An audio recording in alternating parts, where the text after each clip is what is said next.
Muito obrigado a todos vocês que estão aqui hoje. Muito obrigado por doarem uma parte do tempo de vocês para ouvir hoje o que eu tenho para trazer. Eu quero começar com uma história. Gosto muito de histórias. Essa história conta o seguinte: um menino, ele morava na rua, uma cidade grande, ele morava na rua e dormia numa praça. E esse rapaz, ele tinha como dinâmica de alimentação dele, ele fazia assim: ele passava o dia todo coletando comida, guardava toda a comida ali à noite, e no outro dia de manhã ele se alimentava daquilo e saía novamente para buscar comida. Então ele fazia uma refeição logo de manhã e depois saía. Só que o que ele percebia? Que sempre que ele acordava de manhã, tinha menos comida do que ele tinha pego. Só que ele não conseguia acordar no meio da noite para saber o que estava acontecendo. Bem provavelmente alguém estava roubando a comida que ele ia lá conseguir. Até que um belo dia, no meio da noite, ele acorda. E assim que ele acordou, ele viu um rato. Um ratinho que veio sorrateiro, foi lá, pegou um pacotinho daquelas Ana Maria, aquelas cebolas, foi embora. E ele falou, esse rato. Daqui a pouco chega outro ratinho, o ratinho vai lá, pega um suquinho daqueles de caixinha, some. E assim, o rato fez isso umas 3, 4 vezes, até o momento que o menino falou assim, agora eu vou pegar ele. Quando o rato voltou pela 5ª vez, o menino falou, haha, descobri você, seu ladrão. E o rato olhou e falou assim, peraí, ladrão não. O que eu estou fazendo é cumprindo a minha sina. A minha sina é tirar de você tudo aquilo que você não merece ter. Mas como assim eu não mereço ter? A sua sina, menino. A sua sina é ficar buscando comida, ficar mendigando comida, pedindo coisas. E o menino falou, como assim a minha sina? É a sua sina. Cada pessoa nasce com uma sina. E a sua é passar necessidade. E nem é para você comer toda essa comida que você pega. Por isso que eu levo embora boa parte dela. É para você comer só um pouco, que é isso que você merece. O menino ficou indignado com o rato, né? Falou, qual é que é, rato? Como assim eu não quero essa sina para mim? O rato falou, mas é sina. Quando a gente tem uma sina, não tem como desfazer. E o menino falou assim, você tem certeza? Não tem nenhum jeito de desfazer? O rato falou assim, tem um rato aqui que vivia entre nós, tinha um rato aqui, que ele foi fazer uma pergunta para Buda, porque disseram para ele que se você for perguntar para Buda como muda a sua sina, aí o Buda responde, aí você muda a sina. E o menino falou, e deu certo? Falou, não sei, ele foi para lá, mas não voltou. A menina falou, mas como que eu sei se isso é certeza ou não? O rato falou, só você indo lá falar com Buda. E Buda morava muito longe de onde o menino estava. Eram quase 30 dias de caminhada. O que o menino fez? Pegou 2 mudinhas de roupa, pôs nas costas e saiu em caminhada para encontrar com Buda. No meio do caminho, depois ali de uns 10 dias, caiu uma grande tempestade e ele foi se abrigar dentro de uma casa. A família o recebeu dentro daquela casa e assim que ele entrou, ele percebeu de canto de olho que tinha uma menina de cabelos encaracolados olhando para a janela, para o lado de fora. Mas ele entrou, a família já levou ele para perto da lareira, já deram alimento para ele, o trataram muito bem, fizeram festa ali para receber. No outro dia de manhã, ao sair da casa, o dono da casa pergunta para o menino, menino, eu tenho uma dúvida, ontem nós não falamos disso, aonde você está indo? E aí o menino falou, estou indo fazer uma pergunta para Buda, para ele resolver o meu problema da minha sina. Daí o menino, o rapaz falou assim, será que você faz uma pergunta para Buda para mim também? E o menino falou, eu já vou fazer para mim, eu faço para você também. Você pode perguntar para Buda como que faz para minha filha, que tem 18 anos, para ela voltar a falar? Porque ela falou só no comecinho da vida dela e depois nunca mais falou. Daí a menina falou, posso? Eu pergunto para Buda, pode deixar. E na volta eu te conto. E seguiu caminhando. Depois ali de uns 20 dias, ele estava bem no alto de um morro, ia começar a descer, ele viu um homem barbudo com um cajado na mão, olhando para o céu. Logo ele, sem informações nenhuma, achou que era Buda. Chegou e falou, Buda! E o homem olhou para ele e falou, meu rapaz, eu não sou Buda. Eu sou apenas aqui um mestre que está olhando para o céu. Mas aí o mestre falou assim, mas você está indo falar com Buda? E o menino falou, sim. Será que você faria uma pergunta para ele? Aí a menina falou, já vou fazer pergunta para mim, já para uma outra pessoa, faço para o senhor também. O que o senhor quer saber? E aí esse mestre falou, eu quero que você pergunte para Buda, como eu faço para ser arrebatado para o céu? Porque eu estou aqui com esse cajado do conhecimento há quase 100 anos e eu não fui arrebatado até hoje. Tá bom? Eu vou perguntar para Buda. E o menino sai encaminhada. Quando ele está quase chegando no templo, que ele visualiza o templo de Buda, ele vê um rio imenso, caudaloso, não dava para atravessar. E ele olha e fala, toda essa caminhada para nada, e eu não vou conseguir atravessar o rio. Até que chega uma tartaruga gigante, uma tartarugona gigante, perto dele e fala assim, menino, você quer atravessar para o outro lado? O menino falou, sim, suba aí no meu casco, eu te atravesso. E aí eles entraram para dentro do rio, aquela tartaruga enorme. No meio do rio, a tartaruga falou assim, você está indo fazer perguntas para Buda? A menina, sim. Você faria uma para mim também? A menina, faço, claro, eu já tenho 3 perguntas para fazer para Buda, com você será a 4ª. Tá bom, eu quero que você pergunte para Buda como que faz para eu virar um dragão, porque eu já estou há 200 anos dentro desse casco, e até agora, nada, continuo tartaruga. Aí a menina falou, tá bom, pode deixar. Tartaruga deixa ele do outro lado, ele já vê o templo de Buda e sai correndo, os portões se abrem, ele já entra como um dos primeiros, já se senta no gramado ali.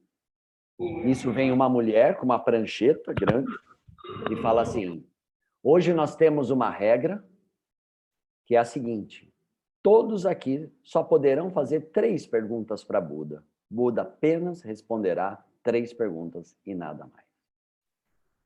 Vocês imaginam o menino nessa hora. Falando, nossa, eu vou ter que deixar alguém de fora. Ou vai ser a tartaruga, ou vai ser o mestre, ou vai ser a menina lá. Quem que eu deixo de fora? E aí ele já começou a confabular. Daí ele falou, eu acho que eu vou deixar a tartaruga de fora. Puta, mas cuidado, coitada da tartaruga, 2 anos dentro do casco. 2 anos, 200 anos dentro do casco e não virou um dragão.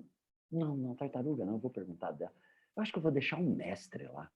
Mas coitado, tá 100 anos olhando para o céu, tentando ser arrebatado, vai ficar mais quanto tempo lá? Acho que eu vou deixar. E a hora que ele falou isso, já teve o chamado. Número 32. E era o dele, justamente o dele. E ele foi, Buda estava sentado numa cadeira bem bonita, dourada, e ele chegou até Buda, e Buda falou, faça a sua primeira pergunta. E ele falou assim, como que faz para uma tartaruga que está 200 anos num casco virar um dragão? O Buda falou, isso é fácil. Ela tem que desapegar do casco. Ela acha que o casco faz parte dela. Enquanto ela tiver casco, não nasce asa, não nasce nada, ela não vai nunca virar um dragão. Ah, tá bom. Segunda pergunta. Segunda pergunta é o seguinte, tem um mestre que ele está querendo ser arrebatado para o céu, está com um cajado do conhecimento e ele não consegue ser arrebatado. O Buda falou, isso também é bem fácil. Basta ele largar esse cajado do conhecimento, porque não serve para nada lá no céu esse cajado. Ele largando o cajado, ele tem que doar para alguém, desapegar disso, aí ele vai ser arrebatado. Terceira pergunta. Quando o Buda falou terceira pergunta, o menino ficou indeciso. Falou, ai meu Deus, terceira pergunta. Por favor, menino, seja rápido. A terceira pergunta. Como que faz para uma menina que não fala, 18 anos, voltar a falar? O Buda falou, aí já é mais difícil. Porque aí ela vai ter que encontrar uma alma gêmea, coisas muito difíceis. Ele falou, tudo bem. E Buda falou, próximo. E aí a mulher já falou, senha 33. E o menino já saiu.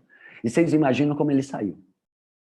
Ele saiu nostálgico dali de dentro, porque ele falou, eu vou poder ajudar 3 pessoas, mas eu vou voltar para aquela cidade com aquele rato que me rouba a noite inteira falando que eu tenho a sina de não merecer nada. E saiu desanimado da vida, mas pelo menos ele ia poder ajudar as 3 pessoas. E aí ele chegou primeiro para a tartaruga já estava ansiosa. Falei, e aí, descobriu? Sim, você tem que sair desse casco. Não, o casco é minha casa. Você tem que sair do casco. O Buda falou que se você não sair daí, não vai virar dragão nunca. Aí a tartaruga vai lá, vai tirando o casco, sai do casco. A hora que ela sai do casco, já começam a nascer várias escamas, um rabo grandão, 2 asas. E ela olha e fala, nossa, virei um dragão. E aí ela sai voando, olha para o menino e fala, muito obrigado. Dentro do meu casco tem um presente para você. E aí o menino vai olhar no casco, tem várias pérolas de vários mares diferentes, Afinal de contas, a tartaruga tinha 200 anos de estrada. E o menino pega aquelas pérolas, põe no bolso e fala, que legal, vou poder vender e conseguir dinheiro. E aí, quando ele chega até o mestre fala, conseguiu, menino? E o menino diz assim, consegui, o senhor tem que largar esse cajado, dar esse cajado para alguém, senão o senhor não vai conseguir ser arrebatado. E o mestre fala, não, mas esse é o cajado do conhecimento, eu não posso me livrar dele. Buda falou que se não for assim, o senhor nunca vai subir lá para o céu, não. Daí o mestre falou assim, bom, então vou dar o cajado do conhecimento para você. E o menino falou, para mim? Sim, para você. E o menino pega o cajado do conhecimento, já se sente bem, e fala assim, poxa, agora eu tenho pérolas e eu tenho cajado do conhecimento, agora dá para eu vender tudo isso? E aí ele pensou, mas eu vou vender tudo isso, vou comprar um monte de comida, mas minha sina continua. E desanimado foi voltando para casa. No meio do caminho, ele lembrou que ele tinha ainda que levar a informação lá para aquela casa, para aquele sítio, primeiro que tinha acolhido ele. E ele chega lá, bate na porta, o dono do sítio abre e falou, ô menino, que bom que você voltou, você trouxe uma informação sobre Buda? Nesse mesmo momento, a menina do cabelo encaracolado está descendo as escadas, olha para o menino e diz, nossa, é o menino que estava aqui no dia da tempestade. Pessoal, uma boa noite oficialmente agora para vocês, depois dessa história zen. Eu quero dizer para vocês que comunicação é sugestão. Eu pretendo aqui em poucos minutos tocá-los a respeito de uma lógica que talvez a gente não tenha pensado ainda a respeito de comunicação. Primeiro ponto que eu digo a vocês. Comunicação é sugestão. Então vamos lá. Se comunicação é sugestão, então significa que eu sou capaz de sugerir algo para a mente de vocês, mesmo que vocês não queiram. Eu vou desafiar agora, mostrar para vocês que eu vou falar coisas que mesmo que vocês não queiram ver, vocês vão ver. Desafio. Até você, galera, você vai ver. Ó, não vejam de jeito nenhum um elefante na mente de vocês. De jeito nenhum, pode ver. Não vejam uma zebra. Quer ver a próxima? Ó, vou falar uma coisa bem difícil. Ó. Eu quero que vocês não vejam na mente de vocês uma cadeira. De jeito nenhum, não pode ver uma cadeira. O que está acontecendo? Cada vez que eu falo que não é para ver, você vê. E por que você vê? Você vê porque o cérebro, para entender o som daquilo que está chegando, para entender o que significa aquele som, ele tem uma imagem para representar aquilo. Por isso que cada vez que a gente fala a palavra cadeira, para a gente entender o que é cadeira, o cérebro exibiu na nossa mente uma cadeira.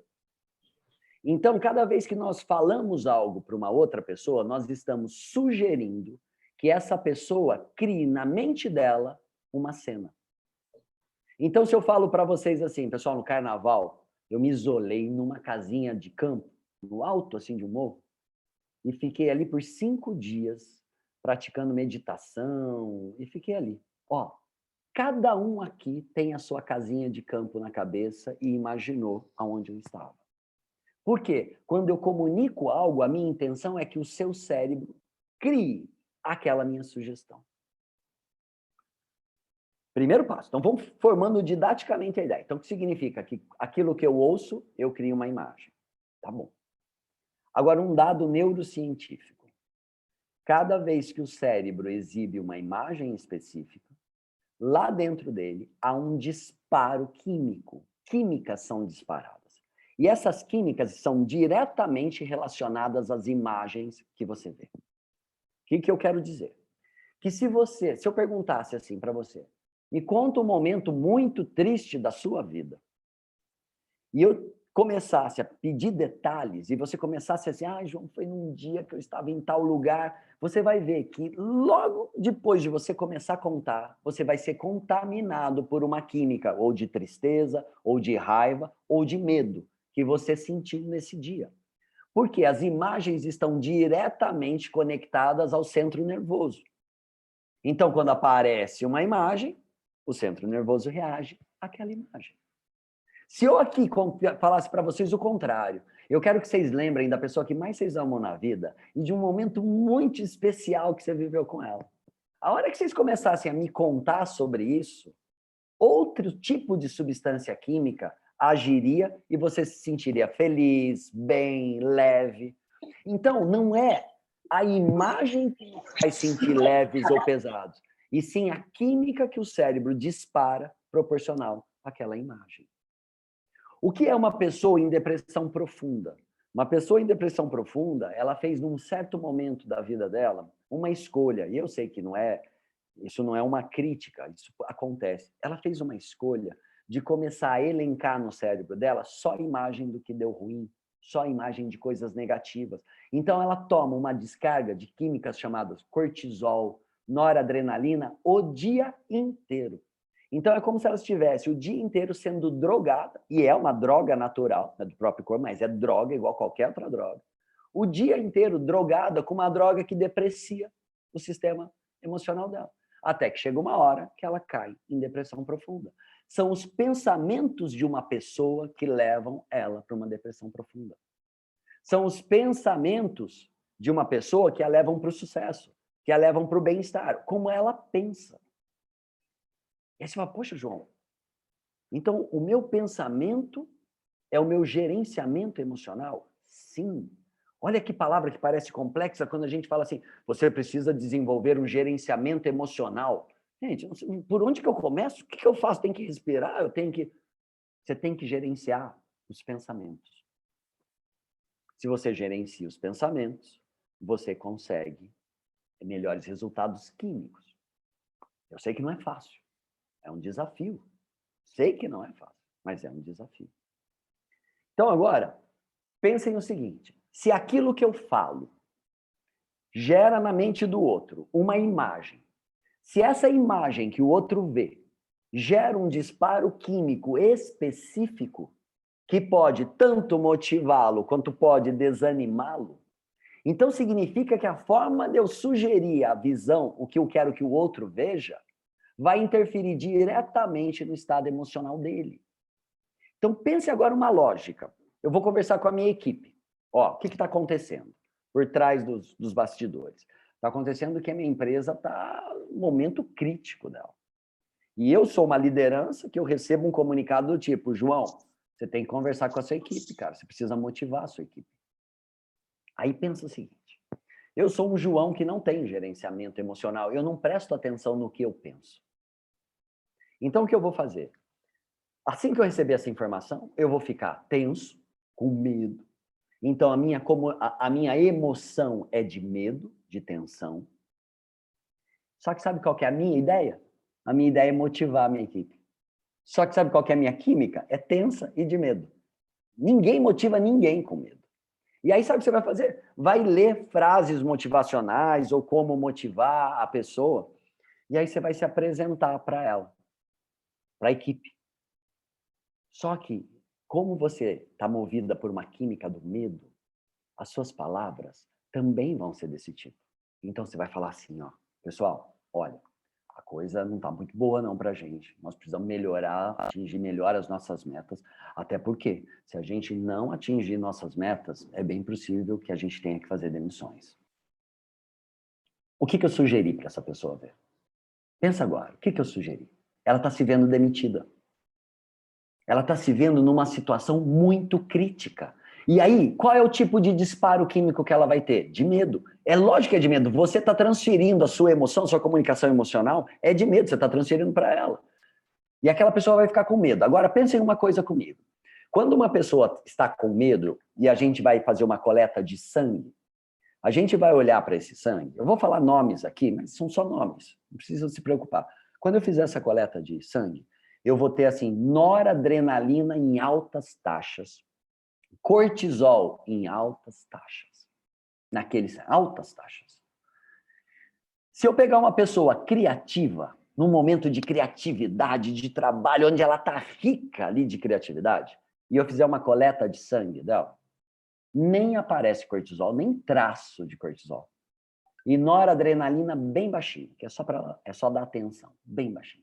As substâncias que estão numa pessoa criativa, em bem-estar e motivada é dopamina, serotonina, ocitocina. Uma pessoa com medo não tem nenhuma dessas 3 substâncias agindo no cérebro dela.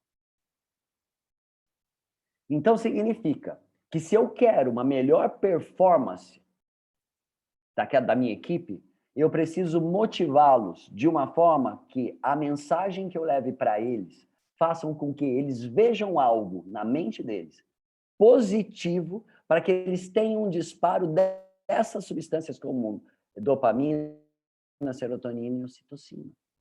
Então, João, mas como que eu poderia falar então com a minha equipe? Ó, eu estou nessa mesma situação. A primeira coisa, eu vou gerenciar o meu emocional. Então, o que eu vou fazer? Eu vou respirar, vou dar algumas dicas aqui só por curiosidade para vocês. Eu posso, por exemplo, pôr uma música que eu gosto demais, que me deixa para cima. A música age diretamente no cérebro humano. Nós temos estudos e estudos que mostram isso. Uma música que eu gosto muito gera disparo de dopamina e serotonina no meu cérebro. Vocês sabem disso. Estou no carro aqui, às vezes estou até para baixo, toca aquela música, eu dou uma animada. A gente, quem vai para a academia, gosta de colocar músicas mais agitadas, porque aquela preguiça de levantar o peso parece que some na hora que eu estou ouvindo uma música boa. Por que some? Porque troca a química. Você está com outra química, você não está com preguiça. Você está com uma química motivacional de fazer os exercícios. Então, o que eu tenho que pensar? Que o ser humano, se a gente pegar, por exemplo, a psicologia positiva, ela vai dizer assim, ó, o ser humano, ele funciona bem se ele estiver em bem-estar. Por quê? Porque o bem-estar é químico. Então, uma pessoa motivada, ela tem uma química da motivação agindo com ela. Uma pessoa desmotivada tem a química da desmotivação agindo com ela. Então, eu tenho que pensar que na minha comunicação emocional, na minha forma de me comunicar, eu tenho sempre que sugerir ao outro, tanto com palavras, quanto com ação física, qualidade de voz, de usar. Imagina se eu chegasse para vocês e falasse assim, oi, pessoal, eu estou super motivado hoje em dar essa palestra aqui para vocês.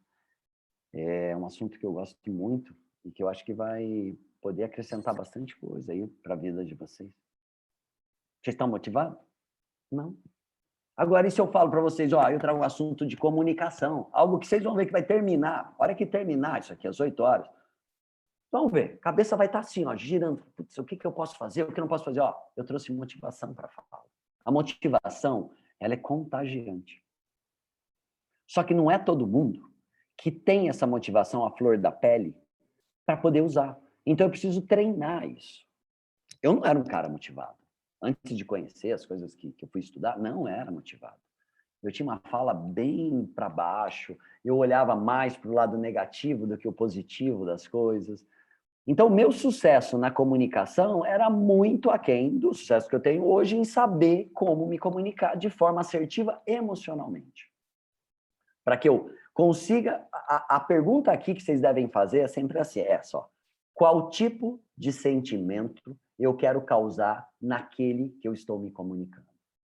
Que tipo de sentimento?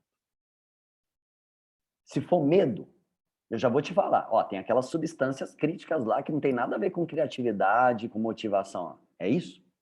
A pergunta é isso? É medo mesmo? Esses dias eu fui dar um treinamento em company, um CEOzão lá da empresa disse para mim, João, eu sempre dei certo tirando as pessoas da zona de conforto pelo medo. Olha só. Eu falei, há quanto tempo o senhor faz isso? Já mais de 15 anos.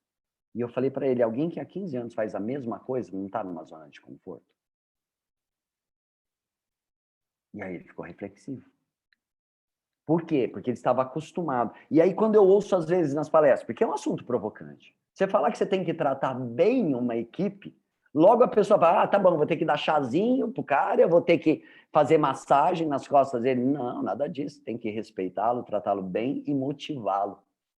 Só isso. Não tem que dar chazinho, nem passar a mão nas costas, nem nada disso. Então, quando alguém me diz assim, ah, mas eu ajo sempre assim e sempre deu certo. O que eu digo é assim, ó, não, vamos pensar isso de outra forma. Você sempre agiu assim e você sempre colheu esse resultado.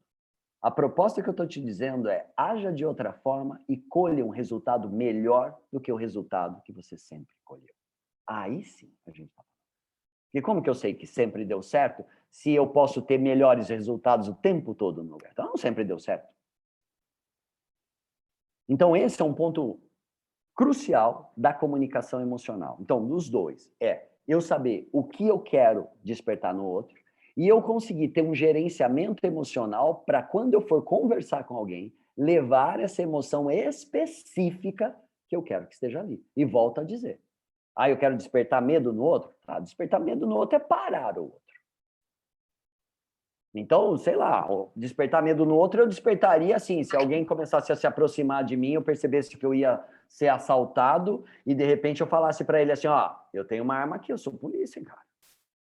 Aí o que ia acontecer? Ia despertar medo no outro e o outro ia estancar. Tá bom, aí funciona despertar medo no outro. Mas numa equipe de trabalho, o medo é a pior situação que pode estar ali. Então, empresas, e vocês sabem disso, empresas que conseguem resultados à base do medo, tem um monte de colaboradores no psicólogo, no terapeuta, passando mal de saúde física, saúde mental, saúde emocional. Tá assim. Porque é usado como gado. Gado, põe para ralar, dá resultado. Põe para ralar, dá resultado. Não tem um lado humano que fala assim, cuida bem dele. Faz com que ele fique motivado. Encante ele, liderança. Encante, para que ele trabalhe bem, para que ele se sinta bem com o que ele está fazendo. Isso é a parceria. Imagina, vocês trabalham na minha equipe, eu motivo vocês estão todo dia trabalhando na equipe de João lá. Cara, a gente está vendendo curso pra caramba. Vai motivado. Do quê? Tem que trabalhar hoje. Cada vez que uma pessoa acorda de manhã, gente, e faz assim, tem que trabalhar, ou está no trabalho errado, ou tem que fazer um trabalho emocional, porque aquilo lá vai desgastá-lo, desgastá-lo, desgastá-lo, desgastá-lo. Vai envelhecer, vai ter rugas muito mais cedo, cabelo vai ficar ruim, tudo. Por quê? Porque a química disparada afeta todo o teu corpo. Quando você tem altas liberações de cortisol, afeta diretamente a sua pele, a ressecamento da pele do rosto. Por isso que eu digo, estou parecendo fútil, né? Falar de pele, não, estou falando de efeitos físicos que essa química gera.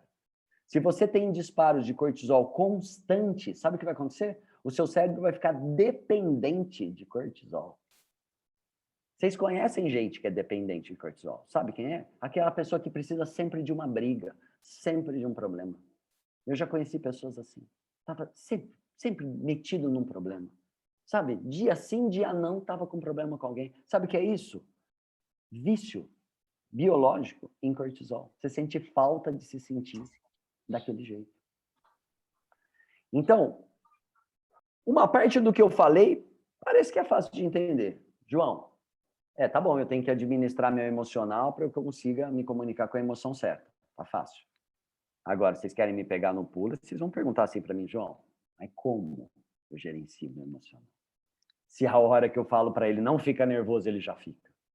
Se a hora que lá na empresa alguém vem e me fala uma coisa atravessada, João, esse seu discurso não funciona porque eu já sou tomado por um nervoso que eu não vou conseguir falar. João, na minha empresa, quando as coisas estão ruins, você está pedindo para eu ficar motivado, cara? Não vou conseguir.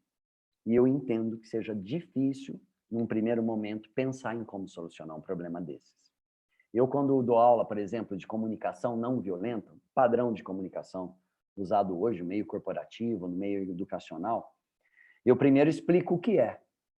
Depois, no meio da explicação, eu falo assim, só que é o seguinte, tudo que eu falei aqui só vai funcionar para aquelas pessoas que já têm um autogerenciamento emocional. E aí as pessoas falam, nossa, João, mas e eu que não tenho? Essa é a chave. Existe como você desenvolver esse gerenciamento. Primeira coisa, como que eu gerencio pensamentos? Eu preciso criar, na minha capacidade cerebral, uma instância de observação. O que significa isso?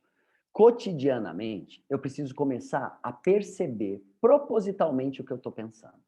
A loucura é essa, ó. Eu estou andando, estou fazendo um trabalho qualquer. Aí a minha cabeça fala assim para mim, ó, isso aí não vai dar certo, nossa, você não deveria fazer isso. Eu estou atento. Eu sei que eu estou me comunicando. Eu sei que tem uma comunicação acontecendo dentro da minha cabeça. O tempo todo ela acontece entre nós. É isso que modula as nossas tomadas de decisão, as nossas emoções. Só que nós não temos consciência desse processo. Por quê? Porque a gente não parou para começar a prestar atenção, porque basta parar para começar a prestar atenção que o cérebro começa a criar essa habilidade. Isso é cientificamente provado. Ou seja, se eu começo a falar assim para o meu cérebro, ó, Presta atenção, não age agora. Você está nervoso, não age, segura. A vontade de agir, a vontade segura. Ó, manda sempre segura. Se você segura hoje, não age. Amanhã de novo, não é impulsivo, segura. No começo é difícil, mas depois que você fizer isso umas 6, 7 vezes, o seu cérebro aprende automaticamente. Ele cria todo, a gente chama de caminho sináptico, todo um processamento que cada vez que você estiver dentro daquela situação, ele sabe como agir. Aí você não precisa nem mais se preocupar. Mas ainda assim, quando você fala, João, mas ainda assim não é fácil criar uma instância assim de observação. Sim. E existe uma outra ferramenta.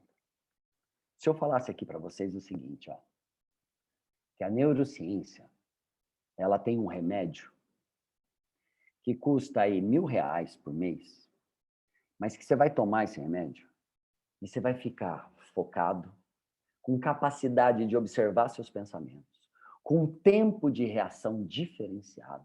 Ou seja, em vez de ser impulsivo, você vai conseguir pensar para reagir. Não se entregar à impulsividade. A pior coisa do mundo é a impulsividade. Então, eu tenho certeza que se eu falar, vai melhorar a sua saúde, vai melhorar a qualidade de vida, vai melhorar a sua pele, vai melhorar tudo em você. Se eu falasse que existia esse remédio, eu tenho certeza que aqui desse grupo aqui nós estamos em 82 pessoas. Há pelo menos umas 70 iam encomendar comigo esse remédio. Eu falo, João, quero tomar. Pô, se eu vou ficar tudo assim, eu quero tomar. E o que eu digo para vocês é que existe isso. Não é um remédio. E não custa R$ 1. E não precisa fazer curso. Basta eu falar hoje aqui para vocês sem nenhum custo. E você para pôr em prática. Esse processo já é conhecido há mais de 5.000 anos. Foi tido como... recebeu muito preconceito no Brasil por um tempo, porque era confundido com um processo religioso. E nada tem a ver com processo religioso. Tanto é que ele é estudado hoje pelos neurocientistas do mundo inteiro. Esse processo se chama meditação. Alguns aqui já podem até tentado praticar, e alguns já ouviram falar. Mas o que é a meditação? Assim como nós vamos para a academia, para cuidar da nossa saúde física, assim como nós sabemos que se a gente comer qualquer coisa e não fizer atividade física, nós vamos ter problemas futuros, o cérebro, gente, é a mesma coisa. Ele só não é um músculo. Tem uma música que fala é um músculo involuntário, mas não é um músculo. Mas o cérebro trabalha da mesma forma. Se você não der treinamento de atenção para ele, você não vai ter atenção. Se você não começar a treinar o cérebro a ter foco, ele não vai desenvolver isso sozinho. A meditação hoje, a neurociência põe como o melhor exercício que há para o cérebro humano. É como se fosse a sua academia, só que para o seu cérebro. Isso vai fazer com que você tenha capacidade de gerenciamento de pensamento, capacidade de controle emocional. Não custa nada. E você vai falar assim, João, mas por que então todo mundo não está praticando meditação? Porque não é fácil. Apesar de não custar um centavo. Não é fácil. E até é justo. Vocês não acham que é até justo não ser fácil? Qual conquista na vida é fácil? O que a gente faz na vida que a gente tem uma conquista que é fácil? Parece que o que é fácil nem é muito conquista. O que você precisa fazer? Você precisa fazer um treinamento. E eu vou passar um modelo para vocês. Existem uns 30 modelos que, se vocês pesquisarem, vocês vão achar para praticar a meditação. 30, 40 modelos. Mas eu vou passar um que eu considero muito eficiente. Vocês vão fazer o seguinte. Vão lá no YouTube, vão digitar lá som de natureza, ou som de vento, som de oceano. Não põe música. Eu falei aquela hora da música? A música é excelente para ativar toda a área cerebral. Mas nesse momento nós não estamos querendo ativar toda a área cerebral, nós estamos querendo ficar focado especificamente em uma área para treinar o cérebro. Então eu vou pôr um som de natureza, vou pôr o meu celular para despertar dali a 7 minutos. 7 minutos, em número cabalístico. Dali a 7 minutos. Eu vou me sentar numa cadeira igual essas cadeiras de copa, de cozinha. Por quê? Porque elas têm um encosto mais ereto. Você come, então o encosto precisa ser ali, não pode ser aquelas cadeiras reclinadas. Cadeira comum, a mais simples e humilde que você tiver na sua casa, com o encosto reto. Vai ser a sua cadeira da meditação.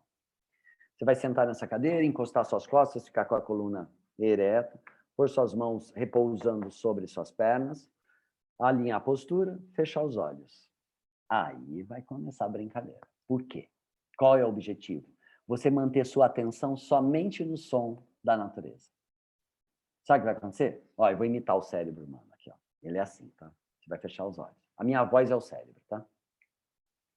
Vai passar 5 segundos, 7 segundos em silêncio, dali 7 segundos ele faz assim, ó. Nossa, será que isso que é meditação? Ah, que legal! Então isso que deve ser meditação. Olha o que está acontecendo, o teu cérebro já caiu de novo no processo do pensamento contínuo. Aí sabe o que você tem que fazer? Opa, volta para o som da natureza. Aí você vai voltar. Aí você vai ficar uns 15 segundos lá.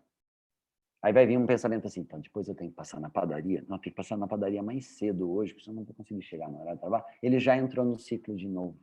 E aí o que você precisa fazer? Tira ele de lá, leva ele de novo. João, como que eu tiro? Aí você vai ter que descobrir nessa mecânica cerebral. É a sua mecânica cerebral. Cada um tem um. Como que eu faço para me desvencilhar desse pensamento? Tem gente que faz assim, ó, não quero, e já se foca no outro. Tem gente que aperta um pouco mais os olhos ou fecha a mão, faz algum movimento para conseguir acessar outro. Você vai descobrir como o seu corpo funciona nessa hora de troca. Mas você tem que, cada vez que a atenção fugir do som de natureza, você precisa voltar novamente para lá. É como se eu fosse um cuidador de ovelhas. As ovelhas, elas não podem passar, porque se elas passarem, elas vão para o outro terreno. Só que eu sou um cuidador que é o seguinte, ó, eu fico aqui cuidando. Não vou deixar a ovelha passar, não. Não vou deixar a ovelha passar. Mas se uma ovelha passar, eu não vou correr atrás dela. Porque se eu correr atrás dela, o que vai acontecer? As outras ovelhas vão passar tudo. Então, se passar uma ovelha, deixa ela passar. Ó, se eu perdi uma, passou. Aí eu continuo aqui cuidando. Ó, tô no som. Veio um pensamento, é uma ovelha. Passou, mas não vou lá atrás dela. Eu volto para cá. Esse processo que eu ensinei para vocês, muito simples, de fazer isso por 7 minutos, vocês vão voltar, olha o que eu vou dizer para vocês. Essa volta para o foco, quem nunca treinou meditação em 7 minutos, umas 40 vezes, 30 vezes, você vai ter que fazer esse processo. E por 1 semana, por 2 semanas, aí você vai aumentar um pouquinho o tempo. Se você percebe que em 1 semana você já está dando conta boa desses 7 minutos, aí você muda para 9. Deu conta? Sobe para 12. Deu conta? Vai para 15. A partir de 15, a neurociência fala, você nem precisa aumentar mais. Com 15 minutos de meditação diária, nós temos provas científicas que a gente muda toda a estruturação cerebral da percepção. Ou seja, eu fico mais perceptivo auditivamente, com mais acuidade visual. Até o meu tato, minha percepção toda tátil, melhora. Por quê? Simplesmente porque você está deixando o teu cérebro agora, treinando ele com foco, e não está tomando aquele monte de descarga, aquela montanha-russa do sobe e desce dos nossos pensamentos. Então, vocês percebem que existe uma tecnologia de cuidado com o cérebro. Da mesma forma que a academia, que correr, que praticar um esporte, é uma tecnologia de cuidado com o corpo. A meditação faz isso. E o que a gente vê muito hoje na sociedade? Pessoas com um corpo muito bem cuidado, às vezes todo ali bonito, com a cabeça 5.000 por hora. E aí, se por um lado o corpo físico está aguentando, a cabeça está destruindo tudo que você está ganhando do corpo físico. Você vai para a academia, aquilo que você está ganhando de saúde da academia, o seu pensamento negativo está destruindo aquela saúde. Então eu preciso trazer essa harmonia.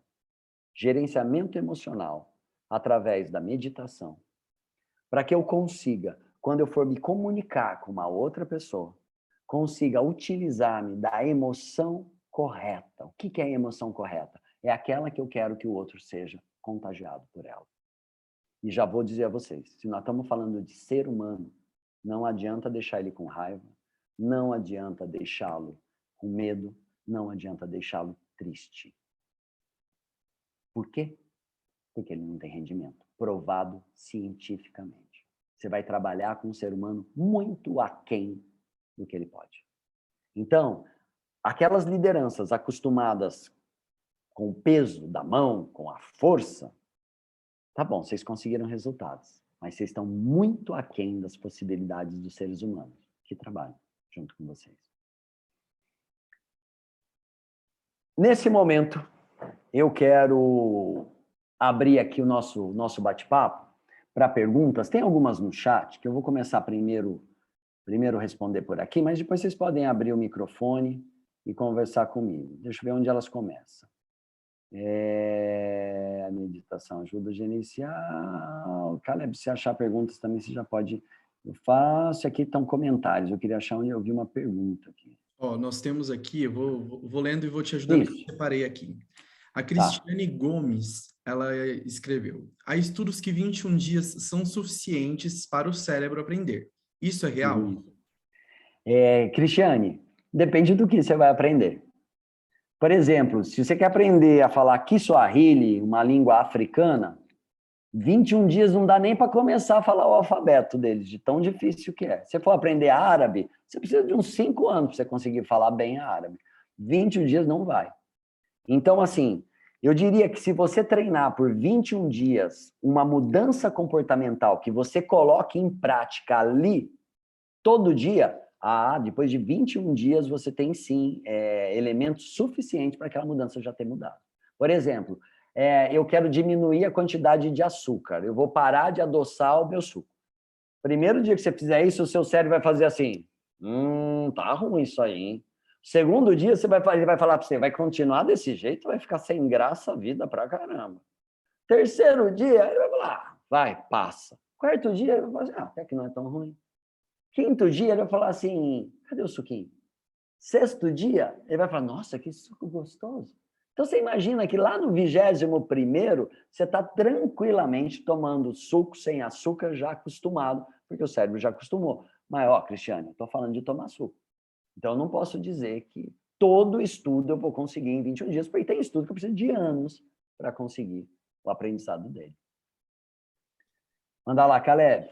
Vamos lá, o Vinícius perguntou: João, por que sentado e não deitado no processo de meditação, né? Vinícius, porque se você deitar, você vai dormir, porque o processo é de relaxamento. Se você estiver ali deitado, se for no final do expediente ainda, à noite, mas vai dormir rapidamente. Então, a gente não medita deitado por conta de não dormir. Se você é um meditante já de anos, aí você pode deitar, aí é tranquilo, porque aí você tem o domínio da meditação ali. Mas, para começar, a pior posição que tem é deitado, vai dormir, por isso. Vamos lá. O Victor escreveu: professor, boa noite. Empresa com pensamento retrógrado, antigo e ignorante, como tentar implementar uma liderança dinâmica? O Vinícius, né? É isso? Victor. Victor, pensa numa coisa aqui, significado. A gente faz algo, a gente faz uma transformação, nós conseguimos buscar uma transformação quando existe um significado para aquilo. O que é um significado? É quando eu vejo no futuro algo que eu serei muito bem recompensado por aquilo que eu faço. Então, eu acho que o primeiro passo para movimentar uma empresa dessas características que você traz, Victor, é conseguir mostrar para as pessoas dessa empresa aonde a empresa pode chegar com a implementação de uma nova forma de comunicação. Então, é conseguir mostrar ali e falar assim, olha, nós temos dados científicos que as pessoas trabalham melhores quando as pessoas estão motivadas. E a gente sabe que medo, raiva e tristeza não motiva ninguém. Então, se nós passarmos a motivar aqui os nossos colaboradores, a chance de nós termos um ambiente com bem-estar e as pessoas trabalhando no seu potencial, na sua plenitude, é muito grande. E aí você vai para os números. Aí você fala, nós estamos hoje faturando isso. Você imagina se os nossos diretores agora começarem a trabalhar assim, falar para os gerentes assim, para o povo, nós vamos passar a ganhar isso. A única forma de você motivar uma empresa à mudança, Victor, é mostrando para suas lideranças que aquela mudança, apesar de ser uma mudança humana, vai trazer lucro financeiro para aquela instituição. Essa é a forma. Porque só falar que vai melhorar o ser humano numa empresa retrógrada não vai adiantar nada, porque o cara vai dizer assim, eu estou nem aí com o ser humano. Eu quero continuar esse mesmo resultado que a gente tem. Então, quando você diz, se a gente melhora o resultado, e olha que conta boa, gente. Eu melhoro a sua qualidade de vida, eu te deixo muito mais contente com o seu trabalho, e eu ganho em troca um trabalho de qualidade pleno que também me realiza. Então, na verdade, é uma troca justa que a gente pode fazer. Então, assim, Vitor, relação humana, nós vamos investir no ser humano para aumentar o nosso potencial de ganho financeiro. Esse é o caminho melhor para a gente conseguir uma implementação num local que é mais cabeça dura, né, que é mais retrógrado. É difícil, porque às vezes as pessoas... Esses dias mesmo eu vi escrito... as pessoas criticam muito soft skills, né, aquelas ferramentas mais leves, e falam que é abraçar a árvore, e que é isso, que é aquilo. Esse preconceito atrapalha muito o meio corporativo. Porque é lógico que existe coisas mesmo desse tipo de abraçar a árvore. E aí, eu nem estou aqui criticando. Quem abraça a árvore tem os seus motivos, e se esses motivos os torna mais felizes, quem sou eu para falar que eles estão errados? É a mesma coisa alguém que tem uma fé, ou em Deus, ou em um santo que reza para isso, se a vida dele dá certo, se ele se sente feliz, eu tenho uma verdade para dizer para ele, nenhuma, que ele continue fazendo esse processo, porque é isso que dá felicidade para ele, não é o que me dá felicidade que vai dar felicidade para o outro.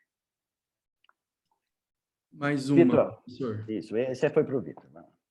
Raíssa, como gerenciar emoções se o supervisor fala que o seu trabalho é ridículo e o gerente diz que você é excelente? Primeira coisa, vamos lá. Para gerenciar a emoção, quem perguntou? A Raíssa. Raíssa, se você... eu vou te dizer, talvez 2% do planeta, das pessoas do planeta, nascem com um gerenciamento ótimo emocional. É aquelas pessoas que nunca ninguém ensinou nada para elas e a pessoa gerencia incrivelmente.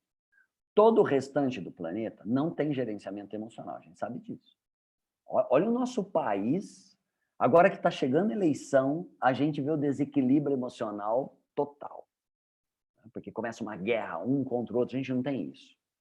Então, a primeira coisa, Raíssa, você precisa criar um processo mecânico, como a meditação. Tem o Mindfulness, que oferece também, é uma meditação, só que oferece mais estratégias para se conseguir fazer.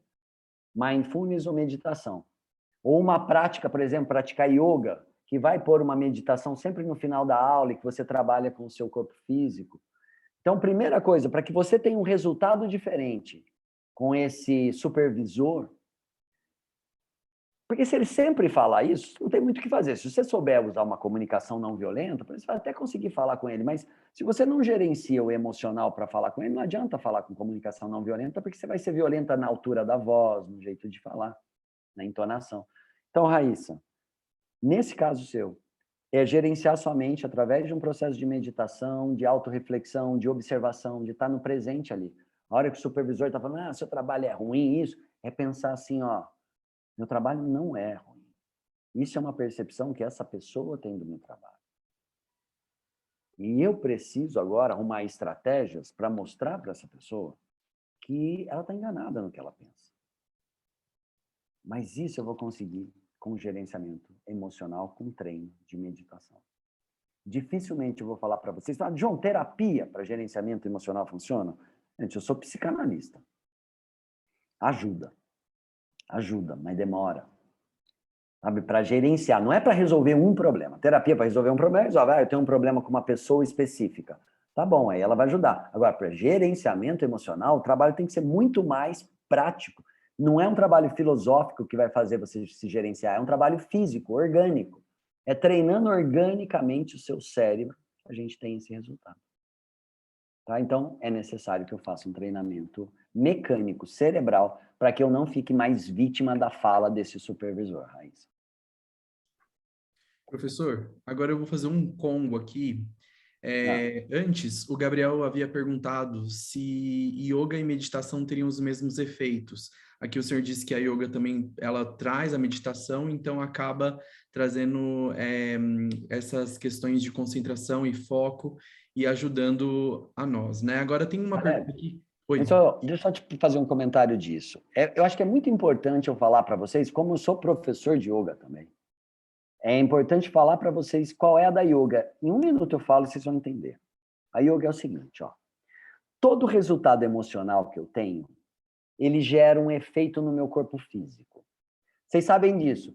Quando a gente fica muito irritado com alguma coisa, ou dá dor de estômago, ou dá dor de cabeça, ou dá palpitação no peito. Por quê? Porque o corpo responde a isso. Então, vão ficando nódulos emocionais no corpo. E esses nódulos, conforme eles vão ficando ali muscularmente instalados, o que significa isso? Ó, se eu começo a ficar tenso no trabalho e tensionar essa região minha do trapézio, isso com o tempo vai ficar enrijecido até um ponto que ele vira uma âncora do meu estado emocional negativo. Vocês entendem? Aquele estado físico travado é a âncora que me mantém no estado negativo. O que a yoga faz? Você vai lá, o cara vai falar assim, vira o ombro lá para trás, desce, estica o braço para cá, estica para lá, contrai o abdômen. É como se a gente pegasse o corpo humano e fosse puxando e tirando os nódulos emocionais. Por isso que o feedback que eu tenho, sempre quando alguém começa a praticar yoga comigo, o feedback que eu tenho, assim, depois de 1 mês, é esse, ó. Nossa, João, parece que eu estou me sentindo mais leve, é uma coisa estranha, sabe? Parece que eu estou mais calmo, mais leve. Por quê? Porque esses nódulos do corpo foram tirados, o seu corpo está livre. Então, você consegue abrir os ombros normalmente, você não está travado por conta de medo, de tristeza, de coisas que vêm lá da infância. Às vezes, quando você vê alguém na rua andando corcunda, gente, ali tem uma parte emocional muito séria acontecendo. E que a yoga vai pegar essa pessoa, vai voltar o corpo dela para a posição ereta, ajustada, alinhada. Então, a yoga é esse o propósito dela, trabalhar o emocional através dessa questão corporal. É lógico que quando a gente fala do sistema, da filosofia yoga, é tudo muito mais profundo. Mas daí nós precisaríamos de uma live aqui só para falar de yoga e bons resultados no meio corporativo. Mas aí seria uma outra conversa. Mas para diferenciar a yoga da meditação, as duas atuam no sistema emocional. Agora aqui, professor, como eu falei, tinha um combo, porque duas pessoas perguntaram sobre a comunicação positiva. Eu acredito que seja a Sandra e também a Ângela, tá? Elas queriam que o senhor comentasse um pouquinho sobre a comunicação positiva. Tá. Então, nós vamos pensar o seguinte, o que é uma comunicação positiva? É uma comunicação onde eu sou assertivo no que eu quero falar, onde aquilo que eu quero falar está alinhado com os meus próprios pensamentos e onde eu tenho como resultado da minha comunicação um efeito positivo naquela outra pessoa. Mesmo que esse efeito positivo seja a pessoa fazer aquilo que você está pedindo, mas um efeito positivo ali. Como que eu consigo ser assertivo? Não julgando. Não faça julgamento. Ó, assertividade, fato. Se alguém está chegando atrasado na minha equipe, para eu, o que é comunicação assertiva, positiva? Eu dizer assim, ó, eu chegar, por exemplo, digamos que a Mariana está chegando atrasada, Mariana. Eu vou chegar e vou falar assim, Mariana, vamos sentar para conversar 2 minutos? Sim. Mariana, já tem 3 dias. Foi na terça passada que eu anotei aqui, na quinta passada e nessa segunda-feira agora, que você chegou atrasada, fora do horário que a gente havia combinado da reunião, Mariana. E sabe, quando acontece isso, Mariana, eu fico triste. Por que eu fico triste? Porque eu tenho uma necessidade da reunião começar no horário, certo? Porque tem dados que você sabe que é tão importante se tiver lá no começo da reunião, e aconteceu já da gente ter que falar sobre um assunto, você que tinha o dado, você não tinha chegado ainda. Isso atrapalhou a nossa reunião. Então, o que queria te pedir, Mariana, que você chegasse no horário a partir de amanhã, das nossas reuniões. Isso é comunicação positiva, assertiva. Eu não julguei em nada, Mariana. Agora, olha só, eu vou ser delicado e violento. Ó, oi, Mariana, queria conversar 2 minutinhos com você. Sabe, eu queria que sim, que você prestasse um pouquinho mais atenção no horário, sabe, de entrada, porque é importante, né, a gente cumprir com os horários. Ó, não fui delicadinho, falei? Fui violento, julguei. Sabe o que eu disse? Eu disse isso, ó. Ô, Mariana, você não presta atenção, não, no horário de entrar? Você é cabeça vaga que você não consegue entrar no horário combinado? É isso que está por trás dessa fala, do prestar atenção. Então, ser assertivo é não julgar. Ser positivo é, se eu preciso comunicar algo para o outro, eu não vou julgar o outro. E outra, eu vou falar dos meus sentimentos que eu tenho em relação àquilo. Isso também vai um pouco pela comunicação não violenta, que também pensa dessa mesma forma. Então, não julgamento, Caleb. Isso seria, acho que, a palavra de ordem para que eu tenha uma comunicação positiva. Que eu me baseie em fatos e na minha própria percepção da coisa para falar do meu sentimento. Sem julgar. Nunca julgar. Se eu falar numa comunicação para alguém assim, estou conversando ali com a Aline, eu falo assim, Aline, eu me senti injustiçado com o que você fez. Eu estou atacando a Aline, eu não estou falando do meu sentimento. Eu estou dizendo que a Aline agiu injustamente comigo. Isso não é sentimento, isso é a percepção que eu tenho da questão. Não estou falando de sentimento. Estou falando de julgamento. Vou mandar lá, Caleb. Professor, chegamos aqui 19h58 e a gente tem muitas perguntas. Queria fazer um convite até aqui perante todos. Gostaria de convidá-lo para que nós gravássemos um vídeo respondendo essas perguntas. Tá? Então, depois a gente combina, a gente grava esse vídeo, disponibiliza lá no nosso canal do YouTube, porque tem perguntas muito boas aqui relacionadas à cultura de empresas, da parte mais prática, e eu acho que a gente vai precisar de bastante tempo para comentar sobre essas perguntas. Tá? Então, acho que da nossa parte aqui, como ecossistema, queria muito agradecer a sua presença e disponibilidade. Quero agradecer a todo mundo que também está aqui conosco, que tirou um tempinho dessa noite para se conectar e aprender sobre a comunicação emocional e toda gerenciada, né, para que nós possamos ser muito mais produtivos e assertivos no nosso dia a dia do trabalho. Então, muito obrigado por todos vocês que estão aqui. Obrigado, professor. E fiquem... Caleb, eu preciso de 30 segundos. Claro, 30 segundos para falar uma coisa para vocês. Pessoal, para a gente encerrar. Tinha um mestre meditando na frente de um lago assim, todo translúcido, lindo, que estava quietinho ali. Chegou uma pessoa, cutucou ele e falou assim, mestre, eu quero ser seu discípulo. E o mestre assustou, falou, mas de onde você veio? Por que você quer ser meu discípulo? Ele falou assim, porque eu estou buscando Deus e o senhor vai me ajudar. Ah, tá buscando Deus? Quer que eu te ajude? Pegou a cabeça dele assim, enfiou dentro da água e ficou segurando lá. E ficou olhando no relógio, segurando a cabeça dele e olhando no relógio. Quando deu 1 minuto, ele tirou a cabeça do rapaz e falou assim, o que você desejou agora? Lá, nesse 1 minuto. E o cara, assim, com o olho desse tamanho, falou assim, ar, muito ar. Então, vai embora e volta a me procurar quando você desejar Deus, da mesma forma que você desejou ar nesse 1 minuto lá embaixo. Obrigado. E uma ótima noite para todos vocês. Boa noite, pessoal. Até mais.